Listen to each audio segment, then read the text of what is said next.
Chapter 1, Mishnah 4. The previous Mishnah listed things sometimes baked with a loaf of bread that are considered part of the loaf.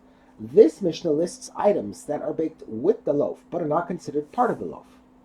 A pebble that is baked upon a teruma loaf as an identifying mark, or a large clump of salt, or a turmos bean that is placed upon a teruma loaf as an identifying mark, or the burnt crust of a teruma loaf that is more than a finger's breadth thick, are all not considered part of the loaf, since they will not be eaten together with the loaf. Therefore, if a Tevul touches one of these items, the teruma loaf remains tahor.